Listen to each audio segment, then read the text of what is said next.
Ask any group of people what organization is most responsible for revolutionary advances in space technology, and there is little doubt their answer would be NASA. Clearly, over its long history, NASA has been one of the most innovative and exciting change agents the world has ever seen, proving that we can accomplish great things if only given a goal and the opportunity. That feeling has been firmly imprinted on the NASA DNA and continues to motivate all those who push the envelope of technology. But rather than just rest on its laurels, NASA is moving to expand its role as a change agent in new and exciting ways. In order to do this, the NASA culture will need some minor tweaking first. Today's generation of NASA researchers are working to alter some outmoded practices of how technologies are developed and implemented at NASA. If these ideas take root, they have the potential to revolutionize NASA from the inside out. Coming up on this episode of NASA X, we will follow members of Space Technology's Game-Changing Development Program Office as they work to revolutionize and mature new technologies within NASA. We will feature a few of the many technologies managed by the GCDP to see how these innovative ideas are advancing the missions of today and missions of the future as well.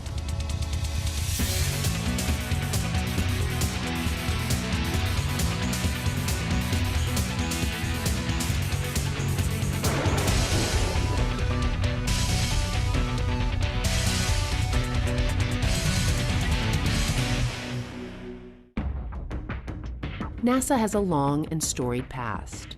In its short history, the agency has accomplished truly breathtaking achievements, forever changing how humans view themselves in the universe. The NASA of today is no different than the one of the past, of course. It is still the world leader in space technology and is still accomplishing truly unbelievable feats. But many in the NASA community have seen the pace of technological breakthroughs slow in recent years. That was not always the case. In NASA's early years, it seemed like many of its projects were stuck in fast forward, none more so than the Apollo program. President Kennedy made his famous Man on the Moon speech at Rice University in 1962, and by July of 1969, Neil Armstrong was stepping out of the lander onto the surface of the moon. One reason we got there so quickly was because NASA made the decision early on to let the engineers lead the charge toward the moon, rather than the norm, which was to have a more bureaucratic structure. That is not to say there was not structure. There was just an understanding that more risk must be taken in order to complete the mission in the given timeline. But as the Apollo program retired and the shuttle came online, a shift began. The culture within NASA became much more risk-averse and, rightly, more focused on safety and successful missions. But with this new posture, less focus went into the development of transformative technologies. This mindset permeated throughout NASA, and eventually, in the words of one NASA official, NASA became more evolutionary and less revolutionary. NASA never stopped innovating, but researchers developing new technologies often found substantial hurdles in their way. To better understand this, let's look at what NASA calls TRLs, or Technology Readiness Levels. The 9 TRLs measure the maturity of evolving technologies and order them from 1, which is the lowest, to 9, which is a technology that is fully developed. An example from history of how the TRL system works can be seen in the late 1950s, when the famed NASA engineer Max Faget came up with an idea for the Mercury spacecraft. Dr. Faget was sitting in the cafeteria at NASA Langley drawing on a napkin when he came up with the idea for the basic shape of the Mercury capsule. He fleshed out the details with his team, and soon they had the beginnings of the craft, which put them at Technology Readiness Level 1 for the Mercury project. He and his team then began moving through the other levels, testing and building models, and after a few years arrived at TRL 9, which culminated with the first manned flight of the vehicle on May 5, 1961.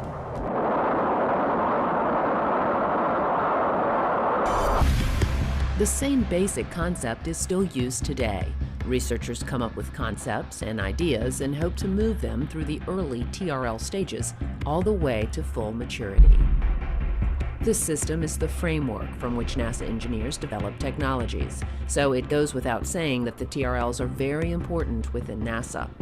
But in the last few decades, many researchers have come up with great ideas only to find themselves stuck in the lower TRL stages. But in the early 2000s, pushback began happening within the NASA research community. It was widely agreed that there needed to be a way to push important concepts to the front of the line and move them more quickly through the technology readiness level stages. To do this, a sea change needed to happen within NASA, which would completely alter the current culture and get us back to our leaner, engineer leads the way mentality. That sea change happened when NASA's Space Technology Mission Directorate created the GCDP, or the Game-Changing Development Program Office. Space Technology developed the GCDP with the idea that new, exciting, disruptive technologies would be rapidly infused and given the chance to prove themselves more quickly. If you look at the Space Technology Program, especially if you look at the Game-Changing Program within, our projects are about 2 years long with an option to extend them for a third year. So basically we are carrying on executing our existing portfolio, and by the end of the year we will develop dozens of new technologies that we can make available to other programs within space technology, other stakeholders such as human explorations under the AES project, or maybe we can pass on technologies to Science Mission Directorate as well. The idea here is to take some more risks and to do some things instead of incrementally, but in a transformative or disruptive way. Let's look outside of the box. Let's look for completely different ways of doing technology. And so the idea is that we can afford to take risks and target technologies that will hopefully have orders of magnitude improvement that can do things that we've never been able to do before.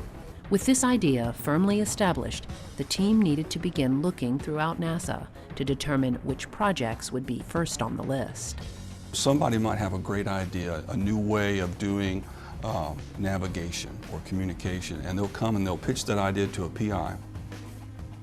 If the PI believes it's a good fit within our portfolio, that it meets game-changing metrics, that it's aligned well with agency priorities, then they'll develop what we call a New Start proposal, and they'll bring that to our program board. So they have to be a TRL3, and they've gone through the proof of concept. It's not basic research, it's not a scientist in the lab, but it's someone who's taken it and said, look, I've checked it out in a small way, a small scale, and it's proven itself. I need to get it from TRL3 to TRL5, through the Valley of Death, we call it. This term, Valley of Death, is apropos because this is where so many promising technology ideas falter. Generally, an idea in the TRL range of 1 to 3 are proof of concept ideas. But once they get into the TRL3 range, more often than not, excess funding and time needs to be spent on them to move them forward. This level is where so many technologies of the past fizzled out, but one of Game-Changing's central goals is to grab the hand of some of these ideas and lead them through this valley of death and on to actual missions. What we are doing here in Game-Changing is we're taking a bunch of technologies in this 3 to 6 range, and we're rapidly advancing them. We can take selective ones, the best ones that we can find, we can advance them for a 2 to 3 year period, we can mature them from this lower TRL to where they can be used by projects and missions, and then we can go on to the next one and do it again and again and again. With the goal set, the team began the process of looking at some of the best ideas within NASA, choosing a wide-ranging set of technologies to help rapidly mature and begin this new approach for the agency. The GCDP manages over 30 projects that focus on everything from nanotechnology and lightweight materials to nuclear systems and solar electric propulsion. The hope is that with enough support, the GCDP-managed technologies will eventually be used to help create innovative new space technologies for our nation's exploration, science, and economic future. One of the first technologies they chose is from NASA's Robotics and Autonomous Systems and is located in this lab at the NASA Johnson Space Center. Here, a small team of highly motivated young robotics engineers are working on an idea that has the potential to help astronauts on long-duration missions and may end up changing the lives of millions as well.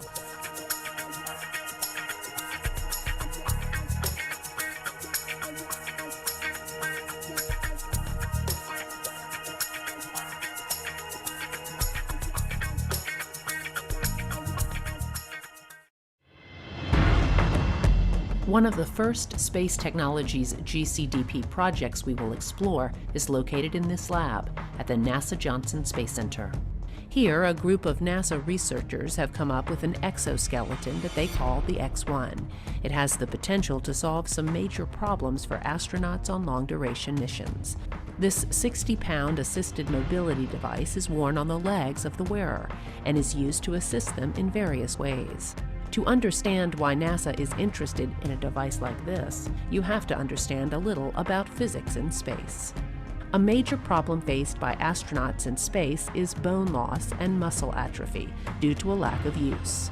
Generally, on shorter trips, the bone and muscle density problem can be easily managed, but longer duration missions pose a much greater threat to crew health and performance.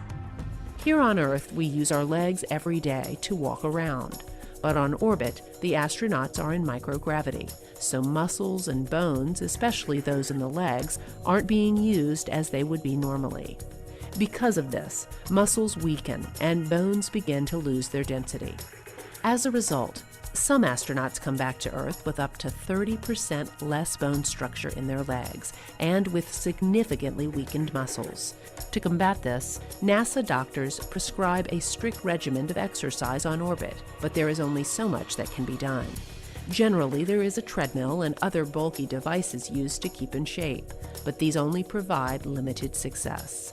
The X-1 may be able to change that. I guess one of the biggest things for NASA and their astronauts is keeping their astronauts safe and keeping them fit and keeping them in good shape. We're looking at in the next few years, we're going to start sending astronauts to the space station for year-long missions instead of just 6 months, right? And so how do we keep them fit? How do we look at muscle density loss and bone density loss and muscle atrophy and things like that? If we look at a device like this, look how much, you can see how much smaller and compact it is. And this is really going to hopefully pave the way towards smaller technologies for countermeasures that we can use when we're in a smaller capsule and we want to go back to the moon and L2 and Mars. So the goal on space station, we're looking at two different things right now. We're looking at it for dynamometry applications, which is basically measuring muscle strength. And so we've been working with the Human Health and Performance Group and saying, wouldn't it be great if we had a device on space station that we could use to measure muscle strength while they're up there? Because they don't do that right now. So now what we're looking at this to do is say, you go use ARED, you go use a treadmill or the stationary bike, and then maybe once a month or once every 2 weeks, you use the X-1 as a dynamometry application so we can measure your muscle strength. And we can really start to close the loop with the physicians on the ground and the prescriptions of exercise that they're giving the astronauts to see how effective they are. At its core, it's a mobility assistance device, so you can imagine that when we go to Mars, no matter how much you exercise along the way, you're going to be very tired when you get there. And so now, maybe we can use this not only for exercise, but you can use it for mobility assistance when you get there, because you're going to be weak. All of your joints that are actuated, you can use them to resist you, or you can use them to assist you. NASA is very interested in the X-1 for use in space, and this same device could also be a game changer for anyone who needs rehabilitation, like stroke victims. X-1 could be even more life-changing for paraplegics. Early on in its development, the team partnered with the Florida Institute for Human and Machine Cognition. This group has been working on a mobility device that could serve as the legs for wheelchair-bound patients. At that time, they had their own exoskeleton that they had developed called Mina V0, and they were really focused on mobility assistance, helping persons with paraplegia get up out of the wheelchair, walking again. And at that same time, we had, Robonaut, which we had just flown to space station. We worked on all this hardware. We developed all the actuators and all the mechanical and electrical assemblies for that. We developed all the safety systems in order to be able to send it to space station. And so we said, well, why don't we come together? We take that knowledge that we have about building these structures, and we'll take the knowledge that you guys have with assisted mobility and your high-level software, and we'll come together and build X1. And so X1 is really about improving life for people here on Earth and in space. The X1 has the potential to change the lives of anyone suffering from limited mobility. When asked, many paraplegics say just being able to stand, reach the top of a shelf, or have a conversation with another person at eye level can improve their quality of life significantly. Much work is going into the X1 to make it accessible to as many people as possible. It is relatively lightweight and has been designed in a way where it can be adjusted to fit many different body types. And for persons who have lost their ability to walk, there's also a pre-recorded walking gait that can be adjusted to help them learn to walk again. In this iteration of the X1, paraplegics must still use crutches to help them balance and walk. But the hope is that the technology will develop to where the device can be utilized without crutches. You know, my mom has multiple sclerosis, and she is 80% kind of confined. And for a device like this to help her, that's something that she looks at saying, I wish I could have that. But in 10 years from now, people won't be saying that. I think people will be saying, oh, let me go get that out of my closet because I'm ready to go out and walk around. Sometimes technologies develop slowly and incrementally, and sometimes things happen all at once. It's a term, the tipping point. I think with this type of technology, we've actually found a tipping point where the actuation technology is there, the computation technology, the applications for spaceflight, and the willingness and people's interest in this type of technology. And all these things converging at once, I think that's what makes something, that's how the game has changed. All these technologies happen at the same time, and people are grasping that opportunity to really to make a difference. So it's not only changing the lives of astronauts, improving their health, but it's also improving lives here on Earth. We feel that it's not just game-changing, it's actually life-changing.